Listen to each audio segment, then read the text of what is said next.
there a timer, or how do we want to do that?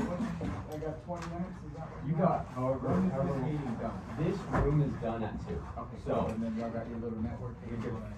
we can fill it with questions. Okay, yeah, all right, perfect. Hey, everybody, my name's H. I'm very, very honored to be here. I think it's pretty rare that y'all are taking the time to kind of do this kind of stuff. When I was younger, I definitely wasn't doing it, so that's cool. I'm a very lucky president and CEO of an organization called San Diego Squared. Next slide, please, I think. And before I tell you kind of what we do, I want to describe the problem that we're trying to solve, and the problem is really twofold. On the one hand, there's y'all. It's a problem that all of us face. One hand on the talent side. So we live in a world where 50 to 60% of all jobs are referrals, and it's even more in STEM. So science, technology, engineering, mathematics, right? So does everybody know what I mean when I say referrals? I don't want to assume anything. Referrals. What does that mean? Somebody raise your hand and answer. Dude in the back. Someone like basically tells like I was hiring, like I have someone for you. That's right, right? You get the job because you know somebody there, essentially, right? It's not that you just applied randomly on LinkedIn and you hit the click apply, the easy apply that we all love to just like jam out. The reality is, we live in a world where it's all about who you know. And you would argue that it's even more intense now, right? With all the massive amounts of layoffs and all the difficulty, it's even more intense in San Diego. Why would it be more intense in San Diego? A lot of people. A lot of people, but not really. Why would it be more intense in San Diego? Because the quality of life is crazy. And in the data, you start to see the younger the talent, the more they care about quality of life. They care less about money, they care more about like quality of life, being able to ride in your scooter, and go to the beach, go to this. So people in San Diego are willing to get paid less and work harder, right? And so it makes it even more difficult that you're facing that problem, right? But you could be super talented, you can be super smart, you can be great at math, great at engineering. How many of you have got an A in your class this semester? Yeah, cool. That doesn't really, you can be super behind the curve. If you don't have an aunt or an uncle or a cousin or know somebody that works at Northam, which is awesome that y'all are doing that. If you don't know someone that works at the 8th place, if you don't know someone that works at the Viasat, ASML, whatever, you name the company that you're interested in, you're 50 to 60% behind the curve. And in some of the most innovative companies, like I was at a super stealth biotech a couple weeks ago, they're 95% of their company is all referrals. So if you don't know anybody, you could go to Harvard, you could be super smart. If you don't know anybody, you're gonna have difficult access, right? But the problem is also on the company side, right? And so the companies aren't really built to go out and find talent. At the end of the day, they do their core business, right? If Viasat, they're sending satellites up. If ASML, they're building the waffles, the wafers, whatever you call them. If you are Facebook, you're doing ads. If you're Illumina, you're selling genomic sequencing machines, right? But what you've seen in modern day business is you've seen the pressure move up from employees, which is basically you all saying like, man, I don't really want to work for a company that isn't acting right. I don't really want to work for a company that isn't vibing right or giving themselves up to the world like Patagonia, right? And that's the advent of CSR. Does anybody know what CSR means? Corporate social responsibility, right? And so you've got these departments within these companies that essentially are like, oh, we're gonna go volunteer over here, and we're gonna do these feel-good panels, and we're gonna do Black History Month and Latino History Month, and we're gonna have all kind of ESGs and employee resource groups and different organizations. The whole point of that is to be able to attract and retain talent. Why? Because what they're seeing in the data is that the younger generation care more about this stuff, even though it really has nothing to do with sending satellites to the moon, right? And now, over the last decade or so, you've got a lot more pressure coming from investors, which is this. Have any of you heard of ESG, performance indexes? ESGs, right? Have you heard like these funds that have come up that are only like we don't invest any mutual fund in like gas or like stuff that's hurting the environment. So you get these ESG performance indexes, which is essentially investors saying, look, dude, I can't be in the Hamptons and have my daughter yell at me because I'm writing these federal checks to companies that are burning fossil fuels. So we're going to create these ESG performance indexes that have to be filed in your filing with the SEC, and you got to kind of tell me how you're being a good actor and you're using your employees for a positive impact on the community, yada yada yada. Once again, this has nothing to do with sending satellites up in the moon. So you can see the executive team is getting these two pressure points, right? They're getting pressure from the employees that say, hey, I want to be more active, I want to be more involved in my community, but they're also getting pressure from investors that are saying they're not going to write them checks all the while, companies are putting themselves saying, look, dude, I'm trying to create a therapeutic that's curing cancer. I'm trying to send a satellite out to Venus, you know what I'm saying? That shit is already super hard. And now I gotta figure out how to get and connect with community and make people feel good, right? And so companies, even if they really are large companies and they want to and they mean good, at the end of the day, they're not gonna be able to efficiently and effectively connect with community, right? And so what that means is that there's no real authentic way for them to really find talent, because it's not their core business. Everybody's hands on deck at Illumina is to build the most innovative genomic sequencing machine that they can, right? They want to be able to make it cheaper, faster, stronger, right? Viasat, they're sending satellites up, whatever. The Northrop, we gotta blow those people away, or we gotta build the fastest thing, or whatever, right? They are not thinking about it, and they are not built to operate in the community, but yet they're getting all of these pressures to operate in the community, be able to go find talent, right?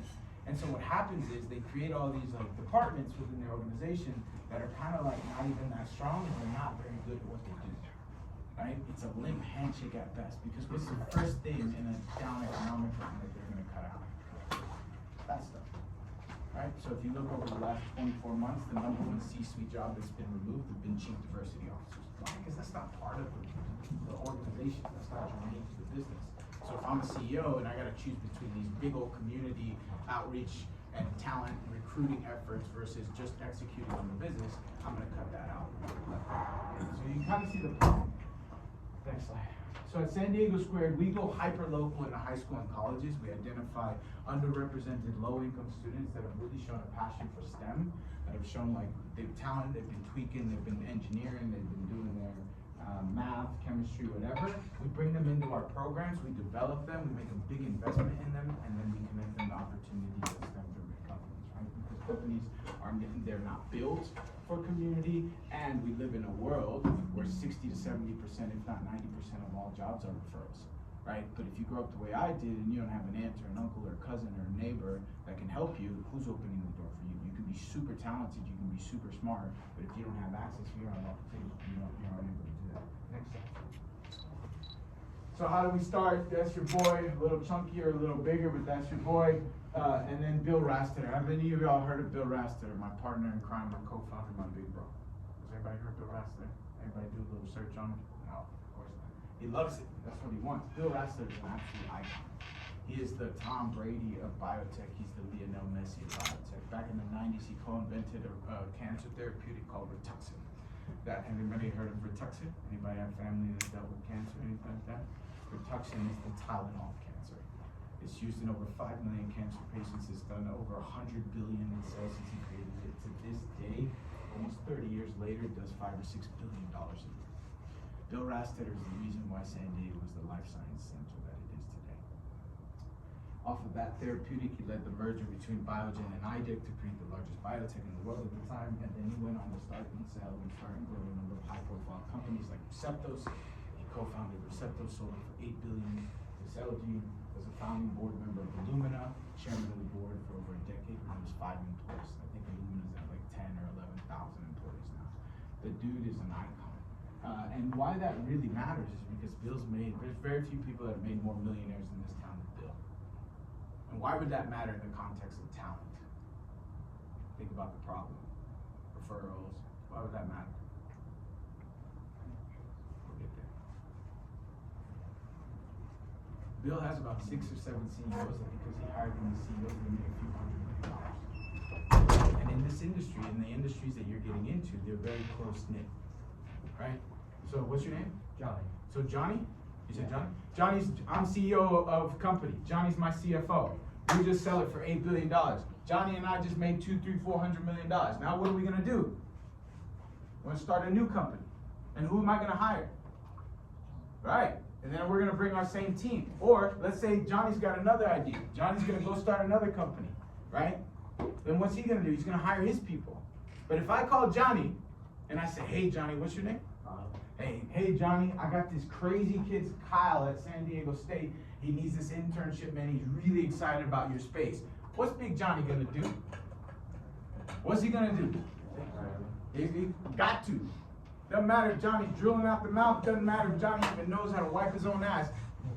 Or Kyle, not Johnny. You know how to wipe your ass. Kyle's the one who does it, right? Right? You're taking them. Why? Why are you taking them? Not, but why? But let's keep it gangster though. Keep it gangster here. Why? Somebody. This is simple. Because this is the world y'all live in. I'm here to keep it 1,000 with you. Why is he gonna do it? Because he trusts you. No, hell no, bro. Keep it real. Why is he just made $300 million. He wants more money.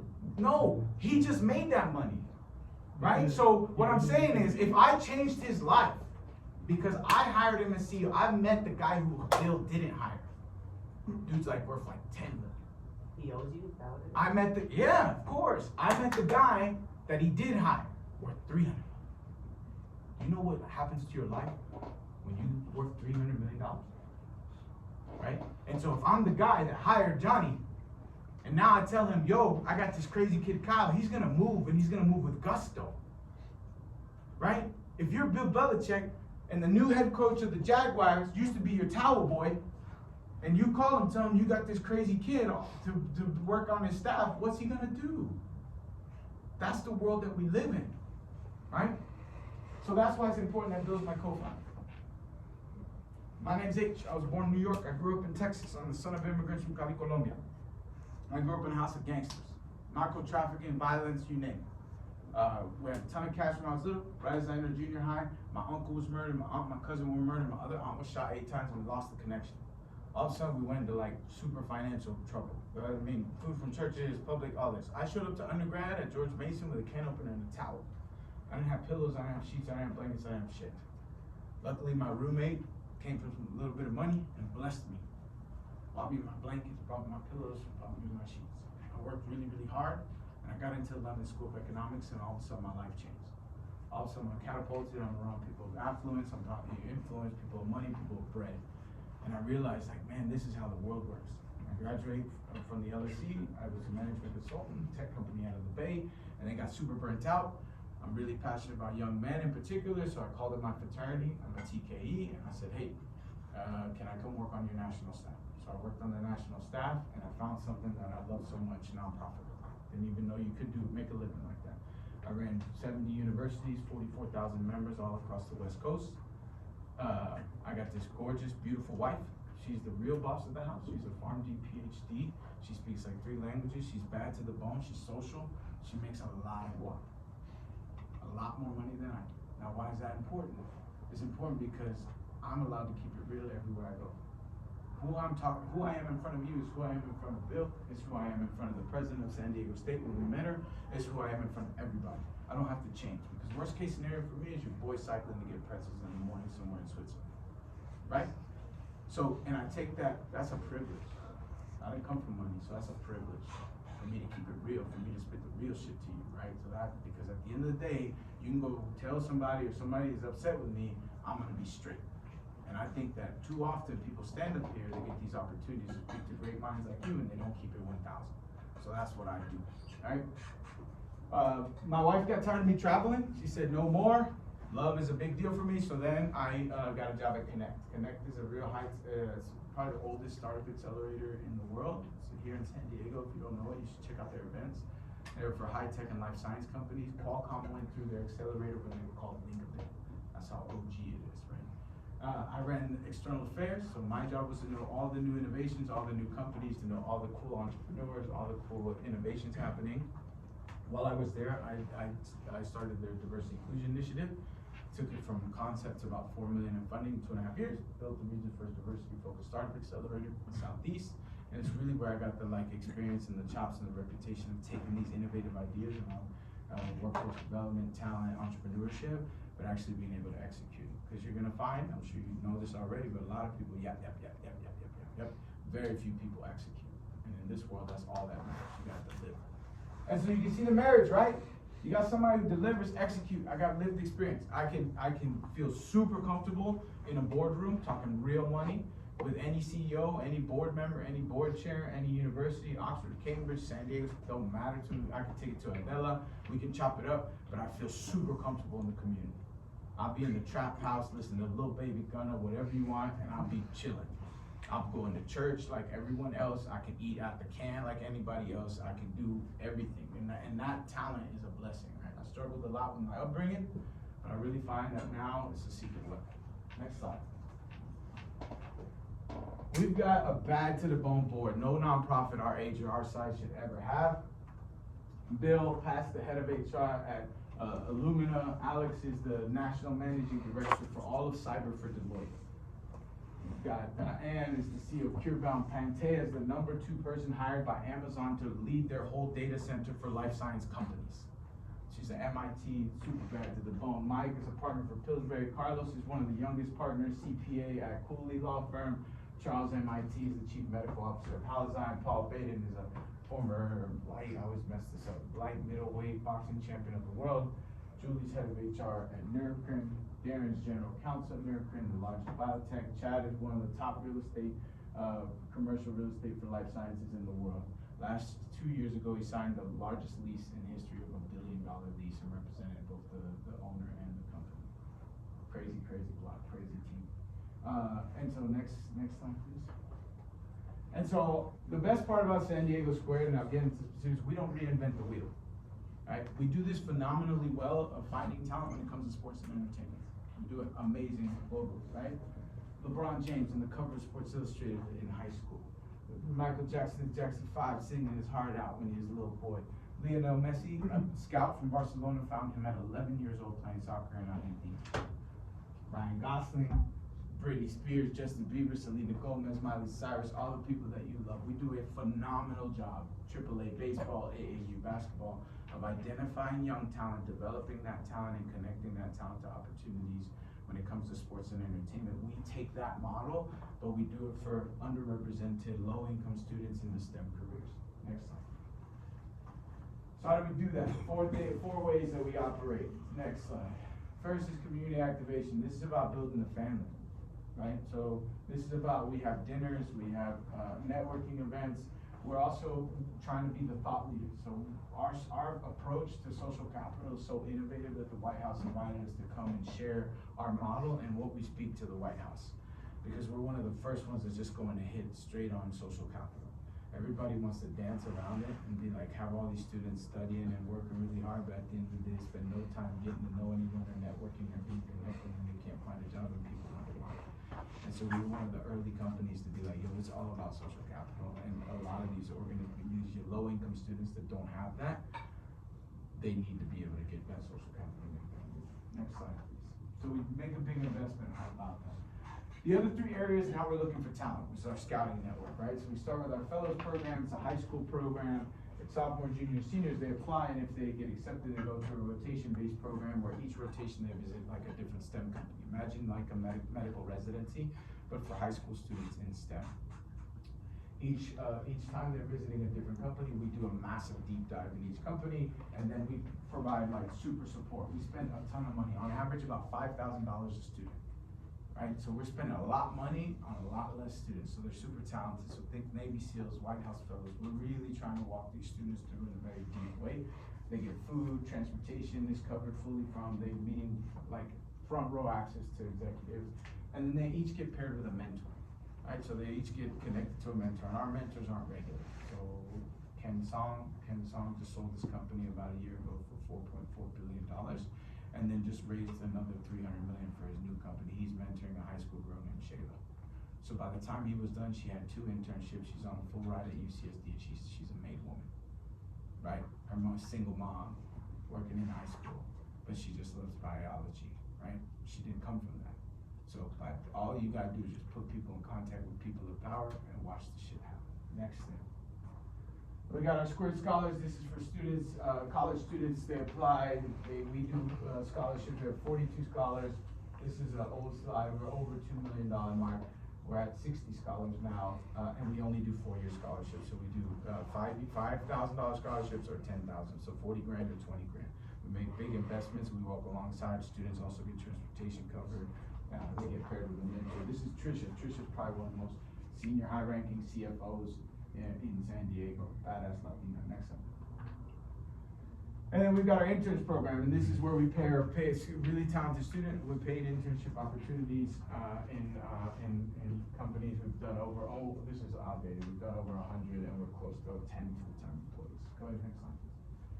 And so you can see the pipeline, like we get it popping, we build a family, we break bread, we have dinners, we have people networking, we level up our own mentors. If you're part of the family, it's clear. Like if you're my lawyer, I talk about my lawyer to everybody. So if you need a lawyer, you can get my lawyer. We take care of each other, right? Because that's how the world works, right? So if we have a mentor in our program, I want to see the mentors grow, because the more that the mentors grow, the more that the family grows, right? Then we go looking for talent, we go to high schools, we find really talented students, bring them into our programs, give them front row access to opportunities, we fortify them, we make a big money investment, but more importantly, human capital investment. And then when they're ready, they apply for scholarships, and a subset of those are scholars, and then we pair paid internships. At the sort of backbone of all that is the human piece. Next slide. So this is what we've done, about 150, these numbers are a little more updated, the FTEs is in, and then we've got almost 60 scholars, 2 million scholarships, and this, and that's pretty much it. Next slide, I think that's it. So that's what we do, and I think I just want to like bring it in to hone it in so we can have a conversation about however I can help you. So at the end of the day, what I want you to take from this is that it's not what you know, it's who you know. If you're spending all your time with the books and all your time, like it's important. You gotta handle your business. You have to have good grades, especially if you're gonna get a PhD, right? Like if you're gonna continue to get higher grades, like get the grades. But if you're not spending time networking, if you're not spending time meeting people, you're gonna be at least 60% behind the curve, right? Because if you don't have that in your family, if you don't have that in your network, it's really, really important for you to be able to do that. Anytime that you're applying for anything, it doesn't matter what it is, the first question you should say to yourself is, who do I know there? That's like number one. So if you see a role, it's like, who do I know there? Or who do I know that knows someone there? And then you immediately reach out. Like you may, every now and then, you may get lucky and get a cold thing, but the reality is, you gotta try to triangulate who you know, okay? And then the other thing is, I'm gonna tell a story about Chris, okay? Chris, the only reason why I'm here is because of Chris, right? Chris and I, so Bill and I were invited to meet with Adela. Adela's your president, but let's go with that. Adela trying to shake Bill down, keep this confidential. Adela tried to shake Bill down for 15 million, he wasn't really having it. Because some buildings he wanted, anyways, Adela needs money. And so we had a meeting, and so they had set up, Chris to take us around in our little go-kart. Bill doesn't like to do that. Adela should have done her own. Bill don't be doing that kind of stuff. So I didn't. So I literally got to meet with Chris for 62.5 seconds, maybe 73 seconds, right? Shook his hand. What are you doing? What's going on? I gave him my information, and he immediately followed up. Chris, in my eyes, is a main man. If anytime he reaches out, I'm gonna bless him. If he tells me, hey H, I need to look at Northam, hey H, come speak here, hey H, do this, because he followed up. So now he's got a place in my heart, he's got a place in my mind, right? I'm not gonna let him fail, right? So if he comes at me and he needs a question or if he needs something, I'm gonna take care of him because he followed up. And I can't tell you how many times young people don't do that. Y'all probably, man, it sounds like your squad is putting together like a sick list of people. How many of you followed up on that guy last week, that 34-year-old vet? Slipping. Oh, look at this, not one. That's Wax City. You know how much juice he has? You know how like sick the pay is on the Northrop Grumman internship? Like, we're not here for the pizza, are we? Right? You see what I'm saying? All of y'all, and not one of you followed up with homeboy. And how hard Nate's working, how hard Chris working, how hard, what's your name? Gio. How hard the squad is working to put these things together, and y'all just pull up, man, your whole world's gonna go right in front of you. And some of y'all might have a little while. Some of y'all might have an aunt or an uncle or somebody to bless you. So this probably doesn't hit you the same way, but I promise you it's still important in your world. But for those of you that don't have that, you gotta be about your Chris. You can't have a 34-year-old vet from Northern pull up, y'all are mechanical engineering, and not one of y'all reached out to him? Did you reach out? Oh, that was good. Right? You see what I'm saying? In a world where 60 to 70% of all jobs are frauds. Do not let these connections, do not let these opportunities pass you by. Because what's gonna happen is you're gonna graduate. And unfortunately, the age of AI is wiping everybody out. And you're gonna find yourself in a position where now you're fighting against so many people for a lot less jobs. And so what's gonna be that differential? It's gonna be, did you pull a Chris? Did you stand up tall, and then follow up with an email? And then follow up with me again. Hey, H, you got some time? I wanna talk about this. Right? If you're not doing that, and you're so locked in on making sure you got an A in thermodynamics and shit, man, your whole experience is gonna miss. So the message is like, dude, don't do that. Don't let some OG 34 years stand up here, give his time, sit with all that Rolodex, and just walk out, and you're not pulling up on it. Even if you don't know how you would use it. If you just shoot an email, hey, you know what, H? Man, I appreciate you said that. H, man, that meant a lot to me. You're gonna shine for me. I'm gonna remember you. And you never know. This world is really funny. You never know where people end up. And no one taught me this at your age. No one put me on game. I was just so focused on getting a good grade, having fun, eating pizza, getting the QR code for the beach vibe, Celsius, right? That's what y'all are locked in on. Meanwhile, homeboy with 34 years just walked out on y'all. That was the prize goat right there. So don't take these things for granted. You're entering a world that's going to be a lot trickier to find these opportunities. And if you aren't positioned in the right way, you're going to be left behind. Okay? All right, I'm happy. That's it. That's my question. Yeah. When you are connecting with professionals in the industry, how do you recommend to like make it more of a personal connection? Because a lot of the time it feels like you're just like this little minnow asking them something and you don't really establish a connection. Man, that's a great question, Nate. Where are you from, Nate? Chico. You from Chico? Bro, Chico State University is crazy, huh? Hey, it's crazier here. But there's nothing there over there. No. There's nothing there, right? No. But so you see, I just asked him one question, and I just said, where are you from? And I could have gone through Chico. I could have gone through, man, hitting my bike up to Chico. There's nothing around there. Man, I had a cop pull up, right? All of a sudden, I'm asking you a question, and I just went deep. I'm triangulating. As soon as you said Chico, I said, what does Chico mean to me? And then I told you, man, there's nothing out there, man. Cycles, man, they were turned up back in the day. I could have gone so many different directions in Chico off of one question. It felt natural, right? Because I know Chico. I've been up there. We have a fraternity chapter up there. I've been up there, right? So as soon as you're asking questions, you can ask the small talk question, where are you from? Pasadena. Anybody got a connection with Pasadena?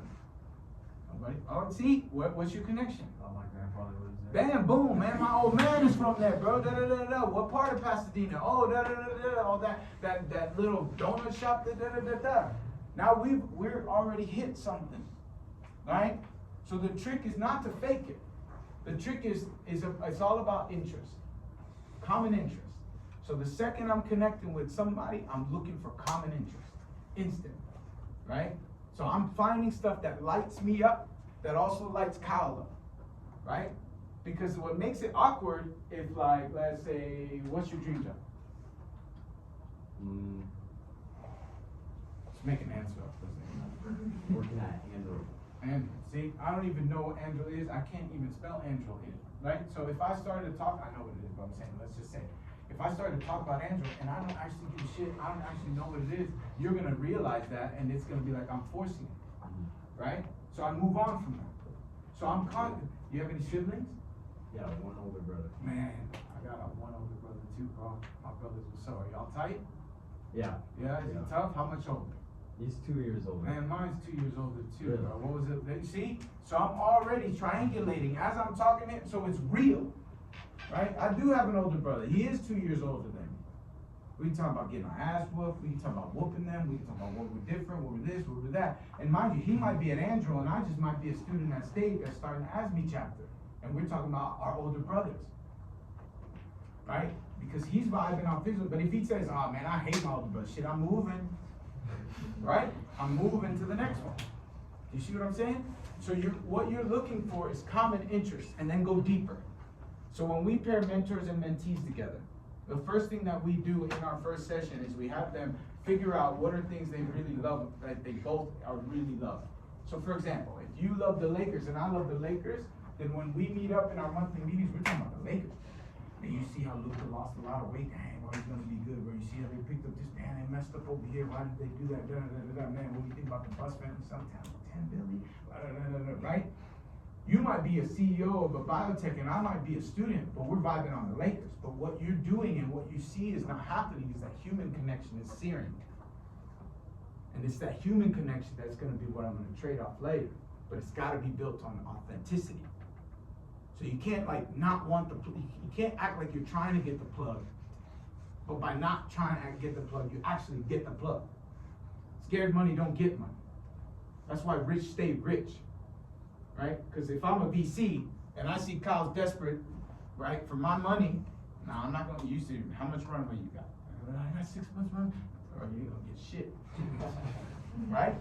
But if you come and you exude confidence, like, oh man, we got plenty of money, man. You wanna get on and do some innovation with they're the ones who will get the check. Right? Same thing in human interactions. Right now, you know I'm confident. You know I know my space. Right? That exudes, that sends a vibe. You want to be at that vibration. But if we're talking about with that 34-year-old vet, and you want to go toe-to-toe on consulting and act, well, yeah, Johnny, bro, that's not you. But so, and every student tries that because they're just trying, man. I'm just trying to be that guy, right? You're trying to punch above your weight, but if you don't know it, you literally, did you know you got hyped off F-22s? That 34-year-old vet might have built F-22s. So now you could be collaborating on something that you're super hyped about. And he's gonna remember you because there's that genuine connection. Okay? So you're always triangulating the common interests. You're always figuring out in the Venn diagram, what do they love? What do I love? And how do I find that middle? And then we go deeper. Does that make sense? How do you establish something like that, like a human connection, interaction over, say, like email? Because a lot of the times the connections we get are like a name, and you have to like that's your problem. Get to them on LinkedIn and then that's whack. That's not how you should build your organization. It should be all coming through Chris, coming through you. How many of y'all know another mechanical engineer? No, everybody here's got all juice. Every single body here's got a life. Every single body here has a connection. Everybody has friends. Everybody this. You gotta tap it. It's called, you gotta like rile up your base. You ever seen politicians do this? They don't, not to get too political, I'm not gonna go there. Keep it tight, keep it tight. But that's what they do. You think Trump's wasting his time with anybody on the left? You think the left's wasting their time with anybody? No, they rile their base up. They leverage juice they got inside. So if you're getting some cold, sometimes you can do the cold thing, but bro, that's not the way to live life. You're gonna be working you're gonna expend too many kilowatts of energy doing that. It's like, bro, the guy who's coming to speak, your boy got him. He works there. So you don't gotta be doing this stuff. You need to, he'll tell you about the homeboy. He'll tell you he likes this, and he eats this, and get him this, and talks like this. Right? That information is going to make for a stronger connection. If you're just raw in it, that's going to be really, really hard. They're just like, man, just throwing it out there like that, dude, that's not a way to lead an organization. It's from the inside out. Your job as a leader is to get everybody hyped. Your job as a leader is to create systems and processes in place where all of this great talent get tapped into. Right? They're all mechanical engineers. They're all in different classes. They all have people in their network. Bro, you should have a Google Doc. Hey man, send me this. Hey, everybody this. And then like today, if I'm the boss, I'm lighting up Chris. Chris gonna get a Celsius. Everybody give Chris a round of applause. Bro, because he brought H here. So then what you're doing is you're incentivizing, and then once somebody on your team does something you want them to do, you get them lit. You show them love. And what happens, everybody else wants to do it. Then they're like, no, I want to be, I got 2 little kids, that's how it is. No, daddy, I'm the best son. No, I'm the best student on the team. That kind of energy is what your job as a leader is supposed to bring. If you're out here coke-on and stressing yourself out, you and Big Gio are like in knots as to who's gonna speak and this and that, then you got a whole army right here. They just need to be trained up. They need to be empowered.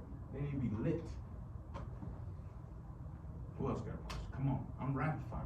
How do you make that like personal connection into like an actual plug? Like how do you just text them and be like, I'm trying to apply at your company, can you just get For me in? sure, because if you and I are vibing off the Ducati Monster, right? And we're talking Ducati, and I'm lit, and I'm like, damn, Wolf of Wall Street, Boeing came out with the Ducati, man. The Ducati Monster's crazy, bro. And you've spent time on the human piece, right? It's natural. It's expected. And if after that human connection, they're not willing to do that, if they're not willing to give you information, what you're asking for is information. At the end of the day, you gotta earn the slot. I'll tell you what, like no amount of connection is gonna force somebody to give you an internship or a job. What you're looking for is information. What you're looking for is a door opening. You're not looking for a guaranteed placement, you're looking for a guaranteed look. Right? Yeah. So I could do that. And you gotta remember, you're doing them a favor. A lot of these companies, they get referral fees. They get 5-10 grand a person that they bring in. So if I get 3 people in because they're my friends on these new job openings, man, I just made an extra 15 lakhs. Because you gotta understand, these companies will hire HR firms and they'll pay anywhere between 20 to 40% of first year salary. So if you're making 100 grand, how much is that? My math, come on, guys. There you go, 20 to 40 G's. That's per slot. So it's a business. So I guess what I'm saying is like focus on that human connection. But no 34-year-old G is gonna expect you to be like hanging out with them just to hang out with them. But the thing is, you're trying to just show an honest character, right? Because at the end of the day, you're gonna have to be able to qualify for what you're applying for. And that's the other piece. You have to, like if Chris asks me for something and he doesn't qualify and I put his name through, I look like shit. I just ruined the whole plug for everybody else, right? So you gotta make sure that the plug is cleared, right? So you gotta make sure that you're applying for stuff that you qualify for.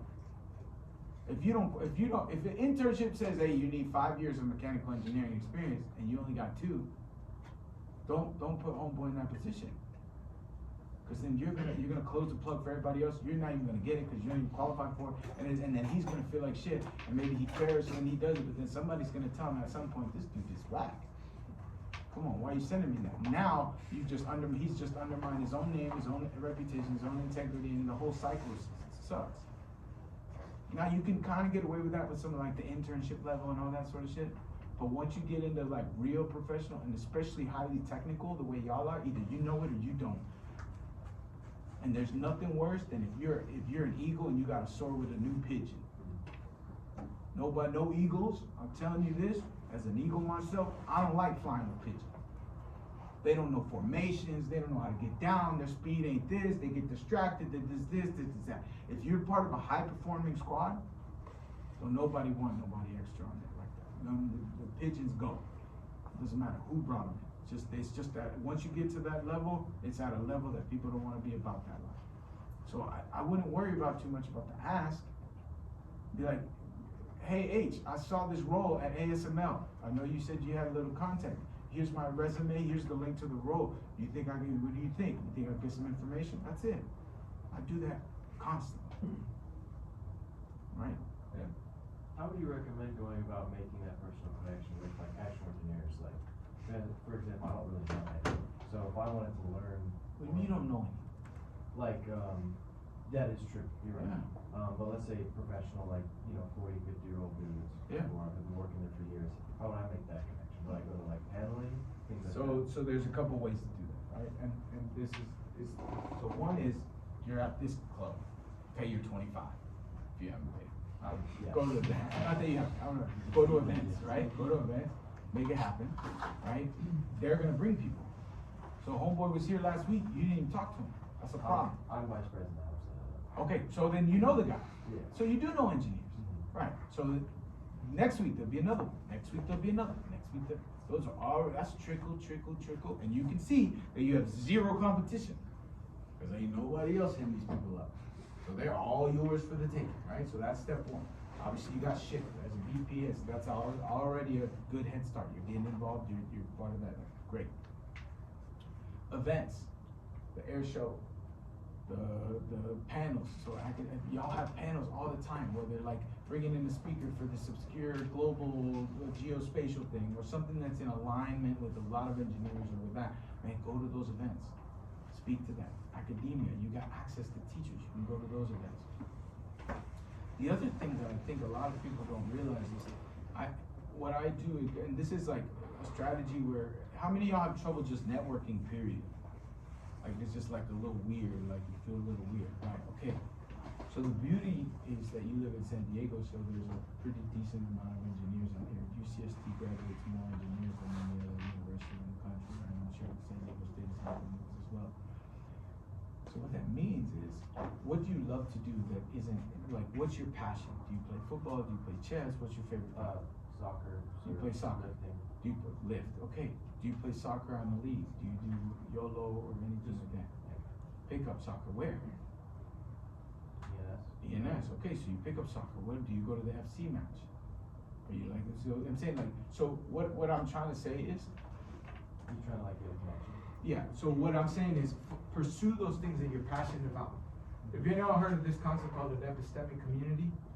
Epistemic community basically says that there's a leadership group within anything that you're interested in.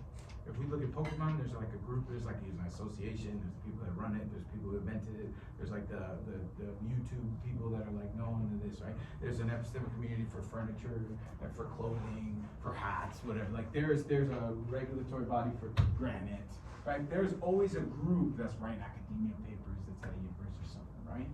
And what I would argue is like, if you're passionate about something, then pursue it to the top. Because usually people at the top of that, like my brother's been playing D&D. Do y'all know what D&D is? Okay, cool. So my youngest brother plays D&D. I used to think it was so whack. My brother's found unbelievable connections because he goes and does hardcore D&D.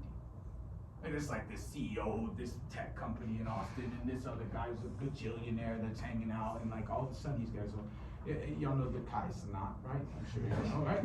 Okay, Kai Cenat, he'll tell you he got into watches.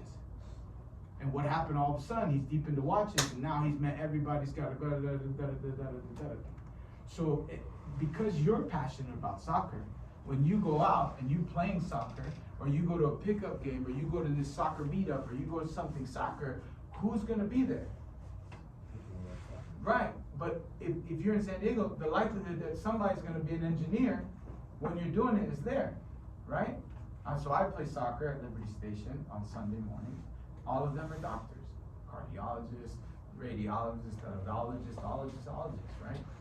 See what I mean? So because they're passionate about soccer, but they're all MDs, right? So if you're unsure about how to network, if you're a surfer, if you love surfing, if you love skateboarding, whatever it might be, you'll be surprised that if you hit it at the top, usually alphas are hanging out at the top of that community, period.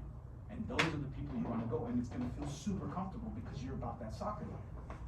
So you don't have to make it awkward, because you're like, bro, I just drilled it past you, or like, dude, that was a crazy trick, or like, man, that was a sick chess move, right? And so now, once again, that natural Chico connection is there. You're not being awkward about it, right? So I think everybody, when it comes to networking, feels like you gotta be like this, like, and then it's like awkward, then you're giving off awkward vibes, and they're like receiving awkward vibes, and then you're like scared and shameful to pull it up. But if we're talking about soccer, and we're talking about the FC, I'm a season ticket holder, bro. I play soccer on Sundays, you and I would be off and running, right? So that's what I'm saying, you're trying to like pursue those things you're passionate about, and you'll find that if you take it to the top, there's gonna be bosses at the top of it. Because usually people who do great shit really do great shit across the board.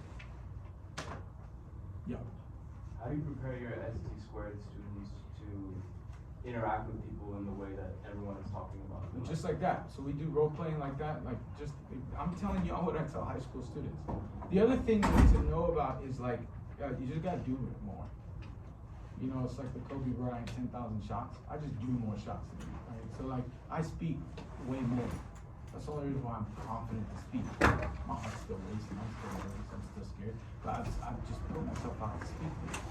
So therefore, I just do it more. So if you're not even getting out there more and trying more, you're not never gonna like get more comfortable. The other thing that I do is a strategy called like holding court. And what I mean by that is you wanna get to a point where in your networking, you're holding court. So, for example, if and that takes time. So right now I know Chris, he's the only person I know here. So what I'm gonna do is I'm gonna connect with Chris. And through Chris, I met Gio and I met Nate. So in one meeting, I'm not trying to meet all y'all. I'm not tripping if I meet any of them. I got these three, right? And then we're vibing, I'm getting to know. We're talking about Chico, we're talking about Fabric 8, whatever, right? And then next meeting I come back, and what's gonna happen? Now I'm gonna pick up the VP. And I'm gonna focus more on that genuine connection, Chico, whatever, older brother, or whatever it might be, and then soccer, right? So now I already got, but if I had to come next week or whenever y'all meet, bro, I'm tight. Then what's gonna happen? Somebody else is gonna hop into the crew. Oh, what's up? My name's H. I'm not trying to meet all of y'all. I'm not trying to handle that. And then, trust me, a year goes by, and it's like Nate. He's holding court. He doesn't even get to move from this corner. He's stuck in this corner because everybody's gonna come and they're gonna talk. So now when I go to innovation events in San Diego, I know 30, 40 people. So I'm just standing there and now everybody's coming to me. And then what I do, and this is now master class. Then if I'm Nate and I'm connecting dots. Because what you're doing is you're adding value. If I'm like, hey, what's your name, bro? Yeah. Hey, Leo, meet my boy Chris, man. Both of y'all love motorcycles, boy. You got a Ducati, got a Honda, So then I connect and then I back out. And I'm like, bro, what's your name? Aaron, meet what's your name? Johnny. Hey, Johnny, man, meet Johnny, Aaron, bro. Both of y'all play right back wing sweeper. And then I walk out. And what happens is, because I know you two are gonna hit it off because you both love soccer, who's gonna get the credit that connected you two? So now I just accumulated a couple, Sonic Hedgehog rings. See what I mean? Right? So you're automatically looking as how can I add value for other people? Right? I'm always trying to add value. Because if I add value, then I'm the person that's gonna give respect. I get the coins. So now I call you, hey, yeah, bro, Johnny, oh, really cool, you don't play something cool, bro. Hey, this one, I got this going on. So what I'm saying is, when you go to an event, don't try to meet everybody, meet one person. And then also don't feel bad because you only met one person. Because if you feel bad because you only meet one person, then you walk out. So for example, this happens a lot with leaders of organizations. Like, this is a fraternity guy. Right, so if we're here and the four of us or the four officers or the five or whatever, however many officers, and we're the only ones here and only 3 people show up, then there's like this shame that sinks in. When no one comes to your event, you know what I'm talking about? I mean, I hosted events or something, and you're like, oh man, my shit was whack. Right? This is whack, what am I doing, right? But then what happens is, right, let's say you two are the only ones that showed up, and we're part of the leadership team, and I act like we're whack. You're gonna feel that, so it's gonna be whack, right? But the game, the hustle, is to make those 2 people feel like they're 2,000. And if they get lit, then they go tell some people, and the next time we're gonna have 3 or 4. And if we treat those 4 like 4,000, then they're gonna get lit, and they're gonna bring more people. It happens every time.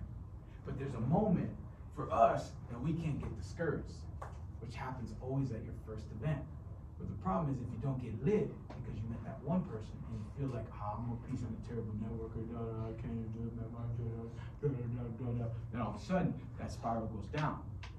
But if you're like, damn, MVJ, bro, J Rock, bro, J Soccer, bro, we're gonna play next week, I'm lit.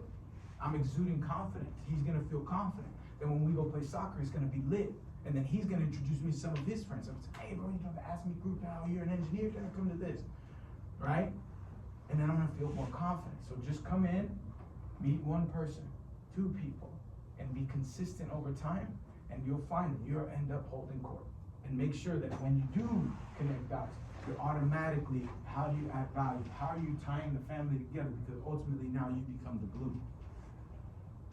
without them knowing, and all based off of value add. Yeah? Cool.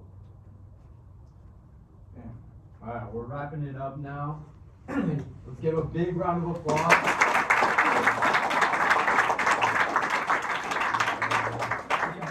Ask me your question afterwards, I'll answer. I think we just found one of our favorite speakers now for the future.